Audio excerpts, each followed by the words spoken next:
Hey, what's going on, guys? Justin Williams back at you with another episode of Flint Knapping 101. And today we're going to be talking about tips and tricks on how to heat treat your rock and how to spall it and how to find it. So those are some things to keep in mind.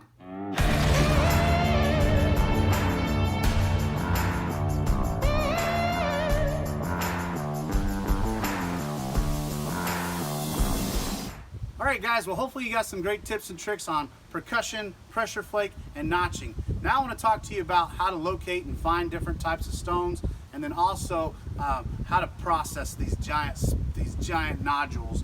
And then we're going to talk to you a little bit about heat treating.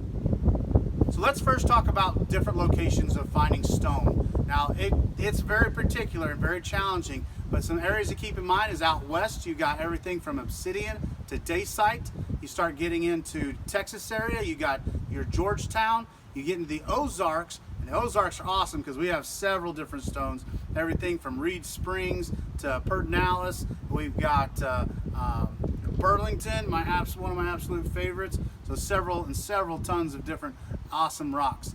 And then you get out into Ohio, and that's where you got Flint Ridge. And Flint Ridge is one of the most highly sought after stones there is. And then you get on the East Coast, there's some graphite, what is it again? You remember? Graphite. Graphite. I can't remember. It's one of those stones that I'm not a big fan of. But once again, you use what you got. There's some quartzite there as well.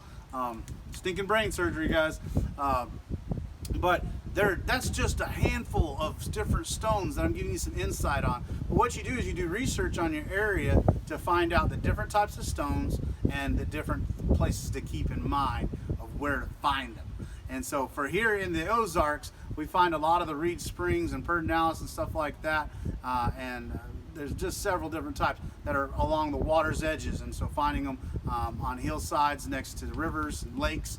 And there's definitely some good stone here. A lot of times though, when it comes to finding the Burlington, we're finding them in construction sites. And so I find a guy who's doing some construction, tearing up the road or the land, digging it up. And that's where I begin to find some beautiful Burlington. Now, once again, let's get ready to break it down. Take down some spalls and nodules. All right, so we're gonna start up here at the top of it real quick because I already got this piece right here. And it's small enough that I can actually hold it in my hand and begin to process it. But once we get down below and see some of the bigger ones, the key aspect though is making sure you use a quality hammer for processing it. And what you do is you start off once again with, you got the cortex, which is that outer rock, outer stone is what's called the cortex.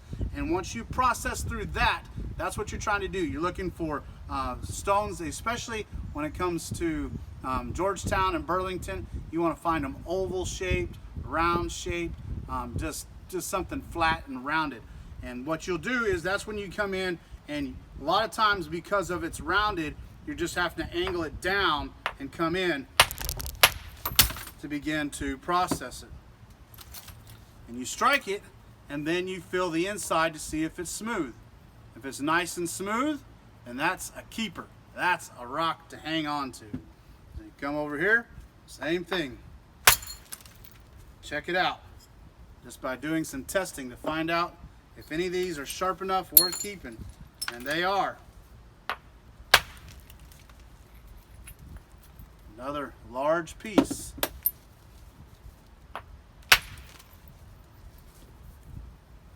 As long as they're smooth, they're worth keeping. As you can see, beautiful. All right, let's go down and strike some bigger rocks. All right, so here's a couple really large stones that I've been saving for a while. And once again, you would be processing it. You can start off by setting it on the ground and begin to strike.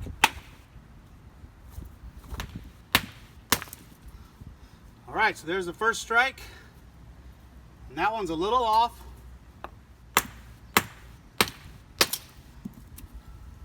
Begin to process it out. Oh, that broke off some good pieces. Some of that's nice. Yeah, that right there would make a good piece. And all you're trying to do there is, once again, each stone's going to be a little bit different.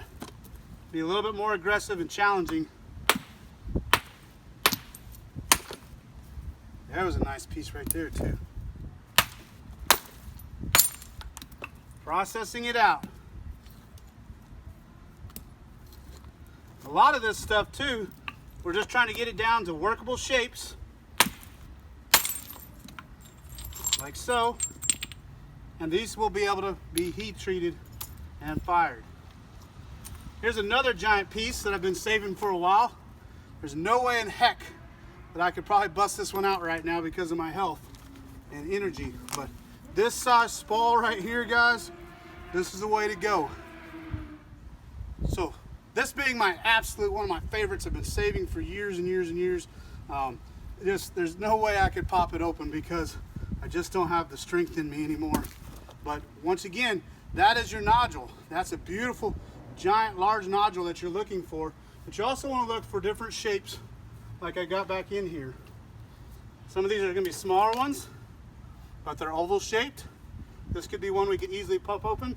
And a lot of these other ones are capable of being processed and put into the fire bundle as well. We'll try this small one. It's already got a natural break in it. Just come in here.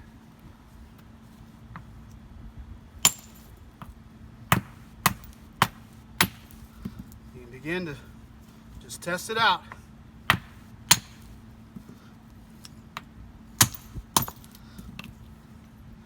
And just begin to see how beautifully small, or not small, but smooth it is inside of these. And that's what you're looking for, guys. You're looking at these Cortex as you got this outer stone. When you process it and knock it out, you're looking for beautiful, smooth stone. And that's what's in this one here.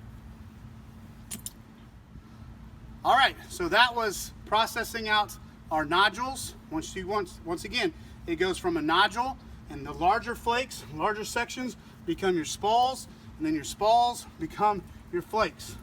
So all these are different aspects. And what we're going to do is chunk this here into a heat treater and talk about different heat treating methods. So there are 3 different methods for heat treating your rock. The Native American primitive style was they would actually dig out a nice, beautiful pit and lay down some ash and some stone, little rock pebbles, and then they would actually go in and put in their rock, the ones that they were trying to heat treat, and then they would build a fire over the top and burn it for several days, and that would heat treat it. And that was the primitive method. The next method is using something like a kiln.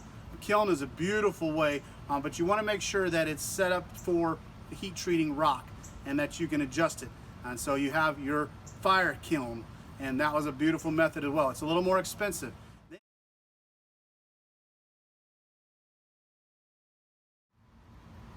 The third technique is what I call a good old-fashioned roaster. This is a turkey roaster that's been handed down to me, and I've just been using it for the last several years. But once again, the newer ones unfortunately only go up to about 450 degrees, but these older ones, when you can find them like this, they go over to 500. The biggest aspect though is you're able to remove the inner metal tray, and what that does is it increases the temperature by usually at least 50 to 100 degrees. And so what we got laid down here is several of our Burlington stones and a couple others. And usually I'll fill it all the way to the top with rock, and then I can pack it with sand and then wrap it up with the little bit of the, I don't even know what you'd call this. What would you call this, son? Cotton? No, I don't know it as a cotton, but it's for the insulation debris. Okay. Pack that in. My members are shot. Once again, fill that with sand. Pop on this stuff here. It's just, you can use either animal hide, but I think that's what we use for insulation. That's what it is, it's insulation. And then this here is packed full of insulation as well on mine. Chunk it on top, and let me begin to now break down and talk to you about the techniques and methods that I use with using a roaster. All right, so you have a couple different options for your roaster. If you're pressed for time, you can do it a single day, but I highly recommend a double day. The key is starting off your temperature right. You do not want to start off with it directly on the 500. And it's also important that you understand each rock has a different temperature that you heat treat it. So once you decide, before you decide to heat treat it, look it up. Once again, the Burlington prefers to burn between 500 and 600 degrees, and that's what it's going to take to heat treat it. And the key is you don't want to start off with the 600 degrees. You want to start off with a basic temperature, usually about 200 degrees, and from 200 degrees you let that go for a couple hours, move on up to 300 degrees for a couple hours, move up to 400 degrees, and then once you get to your quality 500 to 600 degrees, you're going to want to let that burn, especially for the first day, for 8 to 10 hours if possible. So when I say 1 day, you're still packing it full of time, and that's going to give it to your first day by letting it cook, pretty much heat treat for at least 8 to 10 hours at full temperature, and then you're going to need to let it set and cool on its own. So you're not going to get it to be able to access it in the first day. You'll have to wait for it to cool down to the next day and make sure that it sets. Preferably though, you really need to look at doing a 2-day heat treating method, and that's going to allow it to get adequate and proper. Now this is for the roaster only. If you're using a kiln, it's a different technique, so be sure to do your research on that. As far as 2 days go, you're going to start off with 6 hours, 4 to 6 hours, and once again, the 200 to 300 degree temperature. And then once you get up to the maximum temperature, you're going to want to let that go again for several hours. And I've actually let it go for up to 12 to 14 hours at the full temperature, and then I let it set for a couple days before I even touched it. Well guys, hopefully you got something out of learning about spalls, and once again, where stones located.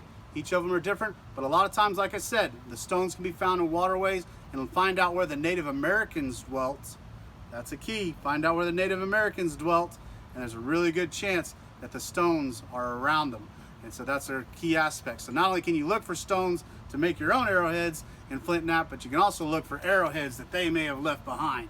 And so we talked about not only that, the types where the rocks can be found.